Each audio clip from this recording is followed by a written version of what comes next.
സദസ്സിന് എന്റെ വിനീതമായ നമസ്കാരം. എന്റെ ഗുരുനാഥൻ നല്ല വാക്കൊതുവാൻ ത്രാണിയുണ്ടാവേണം. എന്റെ ഗുരുനാഥനെ കുറിച്ചുള്ള ഓർമ്മയിൽ എന്നിൽ ആദ്യം ഓടിയിരുന്നത് ഈ വാക്കുകളാണ്.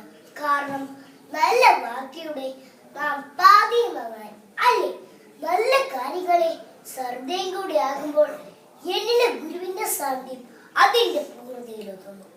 മാതാപിതാ ഗുരുദൈവം എന്ന സനാതന സത്യാകുന്ന ഈ വരിയിലെ മാതാരു വാക്ക് ഗുരുനാഥൻ നമ്മളെ നാം ഓരോരുത്തരാക്കി മാറ്റുന്ന ദിവ്യശക്തി ഗുണമാണ്. നാം എല്ലാവരും ജനിക്കുന്ന നാൾ മുതൽ പലതും പഠിച്ചു തുടങ്ങുന്നു. നമ്മൾ ഈ അന്ത്യം വരെ ഈ പഠനം തുടർന്നുകൊണ്ടിരിക്കുകയും ചെയ്യുന്നു. ഓരോ ചവിട്ടുപടി പിന്നിലാക്കി മുന്നോട്ടുള്ള പ്രയാണം തുടരുമ്പോൾ നമ്മുടെ മുമ്പിൽ എത്രയോ ഗുരുക്കന്മാർ മിന്നി മറയുന്നു.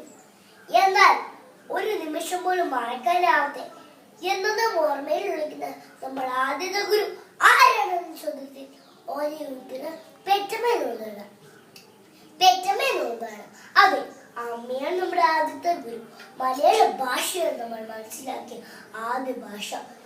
ഇവ രണ്ടിലും നിർജിക്കാനാവത്തെ എത്രയോ സത്യങ്ങൾ ഒളിഞ്ഞിരിക്കുന്നു. അമ്മ എന്നുള്ള ആദ്യ ചോദ്യം നമ്മൾ ആദ്യത്തെ വാക്ക് പഠിച്ചു തുടങ്ങും. അങ്ങനെ ആദ്യ വാക്കിലും ആദ്യ ഭാഷയും ഗുരുനാഥന്റെ സാന്നിധ്യം മറിഞ്ഞു തുടങ്ങുന്നു. ഇത്രയും ഒക്കെയാണെങ്കിലും എന്നെ ആദ്യാശം കുറിപ്പിച്ച് എന്റെ ഗുരുനാഥനെ കുറിച്ചുള്ള ഓർമ്മകൾ ഒരു കുളിയായി എനിക്കിപ്പോഴും അനുഭവപ്പെടുന്നു.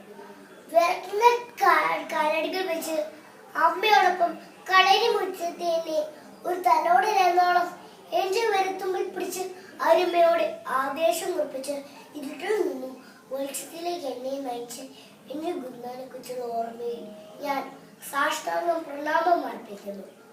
ഇപ്പോൾ എന്നെ അറിവില്ലായ്മയിൽ നിന്നും അറിവിലേക്ക് കൈപ്പിടിച്ച് നടത്തുന്ന എല്ലാ ഗുരുക്കന്മാരെയും ശിരസാ നമിച്ച് എന്റെ ഗുരുനാഥനെ കുറിച്ചുള്ള ചെറിയ ഓർമ്മകൾ നിർത്തട്ടെ.